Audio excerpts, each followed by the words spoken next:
Welcome friends, my name is WeaselFan and I wanted to show you a mechanism I created for use in my Minecraft Let's Play that I'm doing on a server. So I ran into a problem when I was building a fuel system wherein I wanted to smelt kelp to make kelp blocks using the kelp blocks I made with the smelted kelp. The problem is the kelp was coming in at less than 20 and each kelp block can smoke 20 items. I didn't want to waste kelp blocks overall having a net loss, so I wanted to build a furnace array that would keep exactly 20 or at least multiples of 20 in the furnace at a time. Now the problem I was having was I couldn't find any good guides on how to do it, so I built it all on my own, and I wanted to help anyone else out who ran into the same problem with this. It's pretty highly configurable. There are some negatives, and I'll go over them at the end of the video, but I wanted to show you a bit on what I designed and how to build it. Now the setup itself is quite large. This is as compact as I could get it. It could probably go smaller, but I was just having issues with redstone lines running into each other. The total footprint of it is 8 long by 7 wide, so it encompasses an area in this white right here. And there's 4 major components. There's the detection system, the clock that turns on, the system that turns on the clock itself, and the disabling for when the clock is running. And I'll go through each of those individually. But the way this works is the system detects when there is more than 42 items in this top, 42 items in this top dropper here. So this is where the kelp would go to store after it came from the kelp farm. So I had it coming down to this furnace, not to the furnace, to this hopper, into this dropper here. And it would just build up until there were exactly 42. Now I chose 42 specifically because it was the lowest number that would give off more than one signal. So like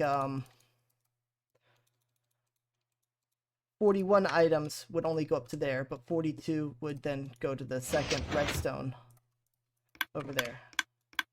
And we'll just let that go out.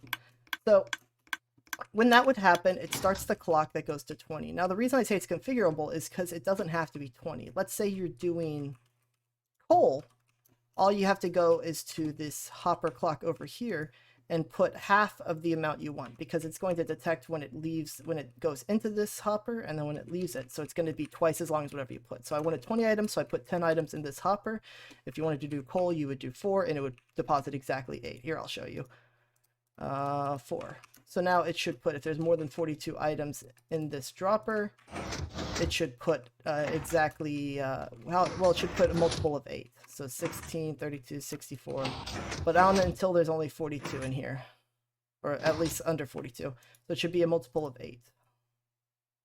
Yep. So it'll only use 3 coal. Let me throw this back in there. But yeah, I'll show you how it works. It's actually pretty simple to build, and I'll go step by step with you. Like I said, it's only 4 major components to build, and then it'll be up and functional for you to do whatever you need it to do. Okay, to start this build, you need to set up this little contraption right here. You need to put your furnace where you want it to go, and you need to have a dropper facing into the top of said furnace. Now, you don't need to have the hoppers here, but I like to put them because it helps me keep track of where everything's going, and I can line up all my hopper and water lines accordingly. But you definitely need to have the dropper and the furnace in place before you start. Now to start, we'll build the system that detects when there is 42 items or more in the top dropper. To start, you're going to take your building block of choice. You're going to build 3 in a little angle there, 3 blocks at a right angle. And you're going to put a comparator coming off of the dropper. Make sure it's not the furnace, make sure it's off of the dropper itself. You're going to put 2 redstone dust going off on the other 2 blocks. These are going to light up when there's 42 items or more in this dropper. From below, you're going to build a block down, stepped down one, so it'll be next to the comparator, but down one, and you're going to put a redstone repeater facing the opposite direction. That's going to pull the signal from this redstone line forward. From here, you're going to build a block down and put redstone dust. The signal is going to get pushed from this repeater into this redstone dust when the piston has pushed this block out. Now we're going to put the piston in, even though it's not part of the circuit, because it helps line everything else up later on. So you're going to build 3 blocks like that. You are going to break those 3. You are going to put your sticky piston, and you are going to break the block behind the sticky piston. So you can see it's 1 block gap from the furnace, 1 back. So there'd be corners touching to this hopper if you have it installed at this point. And you're just going to leave it there for now. Now from this redstone dust, you're going to have a block coming up. Sorry, and a block coming back out like such, and that'll pull the signal back through. And that is the start circuit. This is just the detection circuit for when there is more than 42 items in that dropper.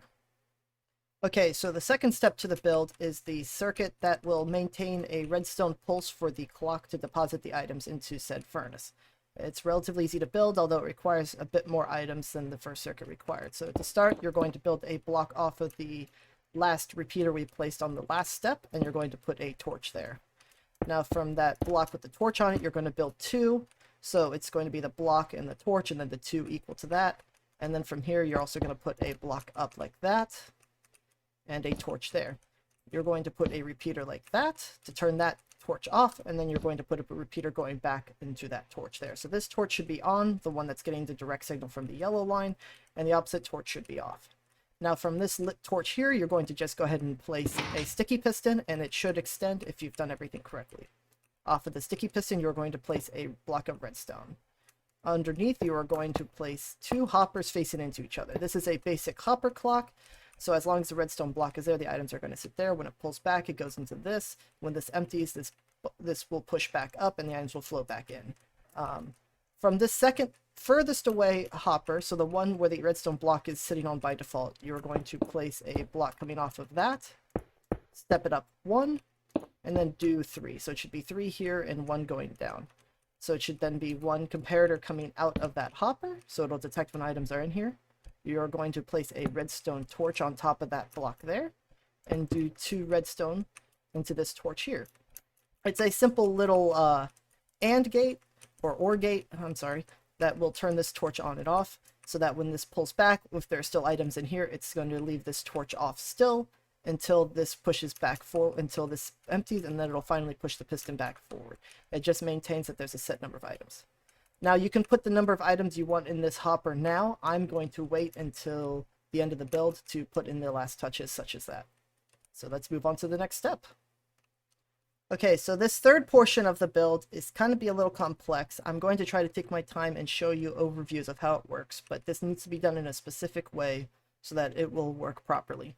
So coming back to the hopper clock that we had earlier, you're going to go to the hopper that is not getting the signal for the blue line. So the furthest hopper is getting the signal for the blue line. You're going to do the closer hopper, the one without the redstone block on it, and you're going to pull a block off of that. From this block, you're going to do three in an L shape like that, and you're going to bring the fourth one up as a corner bit there. You are then going to bring a block up like that, and another block there, and then you're going to bring a third block up like that and have it pop out. So it should look something like this. It should be a 4x2 with these three up raised one and these five lowered one. So from this setup, you're going to bring the comparator off of the hopper facing into the block. You are then going to have it going into a redstone dust and have another redstone dust next to the comparator like such. So there should be a redstone dust next to the comparator and a redstone dust on the opposite side of the block that the comparator is going into. Next to the block facing the redstone dust going into the comparator, you are going to have a redstone repeater facing into the redstone dust. So this should make a clock that'll send a signal that'll then turn it off, and this is the clock mechanism for the build. Off of this block here that's also getting the redstone signal, we are going to do a repeater facing forward. It should be facing where the piston is, towards the furnace array that you have set up. And this is the basic clock components. We are then going to staircase up 1, 2, 3. Should be a staircase of 3 blocks. And then you'll do a block on top of this yellow one here going straight, and then put a block next to the dropper. The block next to the dropper is going to have a repeater going into it, like such. And then on these staircase, you're just going to run redstone. So this is the clock. As long as there are items in this back hopper, the clock will be running, sending a signal up into this block, triggering the dropper. For however long this hopper clock has a signal for. And this is pretty much, the build's mostly done. Now we just have to build the circuit that's going to disable the redstone detection while the clock is running. And that is very simple to do. Now we're going to move on to the circuit that's going to turn off the signal coming from the dropper when the clock is in function. And this will also reset the detection each time when the clock finishes to detect a further 42 items in the dropper. It's pretty simple to build. The first step is you're going to, off of this back hopper where we're bringing for the clock, so underneath the piston, you're going to put a block. So the block should be next to the closest hopper and underneath the piston. From this block, you're going to build one down and build one back up. So it should form like a little V line, and you can bring a line out like that. So it should be up, down, off of that hopper. Now on this block underneath the redstone torch, you're going to put a comparator going into that block underneath the block with the redstone torch in it. And on this block right here, you're going to bring a redstone repeater to bring the signal back out and make it full strength. We're going to come back over here underneath this piston that we put on step 1. We are going to put a block, 2 blocks underneath it with a redstone torch. And we can also put the block in here for now. So it should be touching the top of the sticky piston behind the furnace so that while that torch is on, the signal can pass through. So now that we put that block in place touching the sticky piston and this torch in place, we build a block coming off of the redstone torch block and a block coming back up. On this block going to the redstone torch, we are going to put a repeater going from this block, and then we are going to build a line coming down until we match up to this repeater. So it should be 1, 2, 3, 4, 5 blocks, 4 down and then 1 going into it. And we are just going to do a line of redstone going into it. So this system works by detecting when there are items in this hopper which are triggering the clock, and while there are items going in the clock, it pulls this piston back, disrupting the signal from the dropper. Once the clock finishes, it puts this block back, sending a new signal out if it's more than 42, restarting the clock again, pulling this piston back out. It's pretty simple and should be working 100% of the time. Now to finish up our build, we have to set the hopper clock in the back here. All you do is you go to the hopper that has the redstone block on top of it, and you're going to put half the amount of items that you want to go into the furnace, because each one's going to trigger the system twice. So let's say like I was using this originally, we want to do it for kelp blocks. So we want to put exactly 20 items into the furnace, because each block of dried kelp can smelt 20 items. We're going to put 10 items into this item hopper. It can be whatever you want to do. I'm just using 10 stone, and now it's time to test. So the easiest way to test is without putting any fuel into the system. We are going to put a stack of items in this top dropper, and it should put a 20 in, reset this piston, and then put another 20 in. So we can watch it. It's going to do the 20.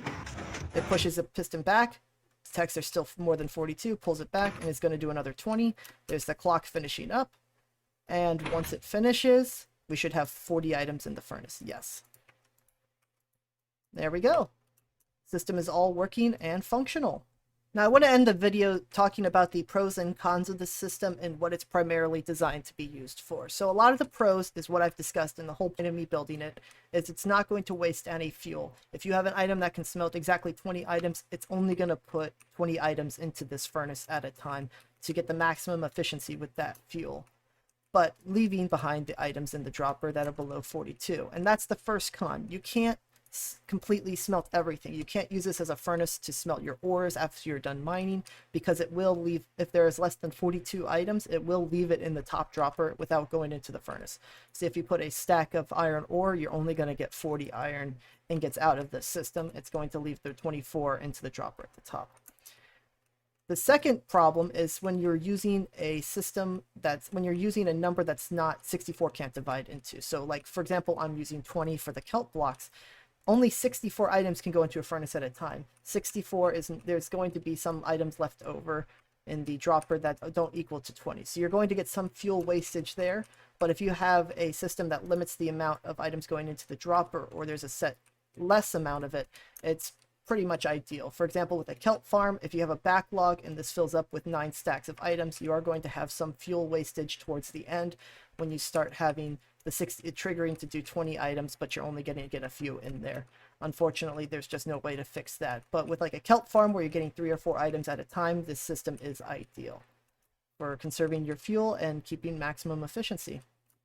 Thank you guys so much for watching. I hope this was helpful. If you have any questions, just leave them down in the comments below. And I hope you guys find this as useful as I did in your series. Thank you.